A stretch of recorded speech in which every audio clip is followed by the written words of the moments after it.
Do not trust insurance companies. They will tell you anything to avoid paying on your claim. I'm going to tell you a story about how my client had an offer of only $30,000. We took the matter to trial and we got a verdict of more than $600,000. I've got lots of stories about how insurance companies will try to rip you off and avoid paying you what your case is worth. But I'll tell you one in particular, just one that comes to mind right now. A couple years ago, I represented a gentleman, really nice guy, motorcyclist. He went down on his motorcycle when another driver hit him on the road. So he ends up falling, he ends up having rotator cuff surgery. Of course, it's a litigated file. The insurance company doesn't want to pay. Their top offer was I think it was about $30,000. We get to the settlement conference. So that's kind of like the last chance before trial where both parties are gonna make their best effort to settle the case. They say, no, it's 30. They end up pulling up their top lawyer, an Abota guy, sort of like a lawyer's hall of fame. So they bring their top lawyer up from Fresno. They've got their top expert.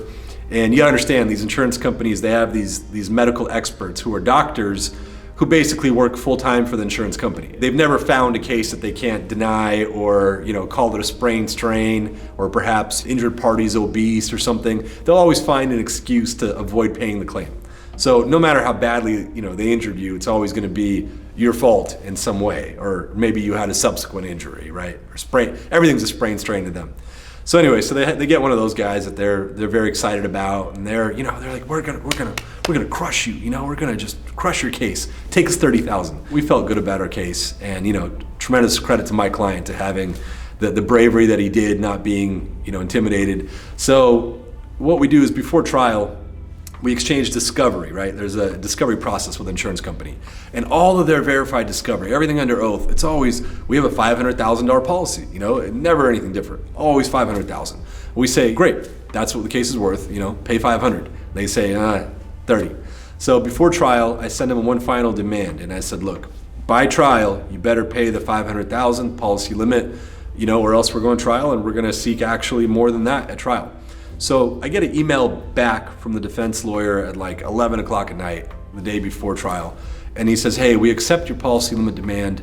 I'm not gonna go to court tomorrow. Why don't you go and just tell the judge we have a settlement? I'm a little puzzled, right? I'm like, wait a second, just yesterday you were at 30,000 and that was it. And today you're at 500,000, what's changed? And he says, oh, no. We actually looked into it and it was all an error. It's all less. Our policy is actually less than that. Disregard all the sworn statements. It's not 500,000, it's less, but you made a demand and we have a settlement, a bait and switch. So I said, no. Next day we go to court. He tries to explain the story to the judge. Your Honor, I'm gonna need a 30-day extension to file a motion to enforce settlement. We have a binding settlement. Judge laughs at him. Judge says, look, are you gonna accept their offer? We said, my client and I, no way. We end up going to trial. Long story short, their expert was just like always, just someone who lies for the insurance company to avoid paying. Jury saw right through it, and we ended up getting the full value of the case, which in that case was about over $600,000. Altogether, if you look at it, we got about 20 times more than the insurance company's offer, and it really took a client that was willing to stand up for his rights and demand full compensation. That's what it takes. Otherwise, he would have gotten $30,000, not even enough to pay his medical bills.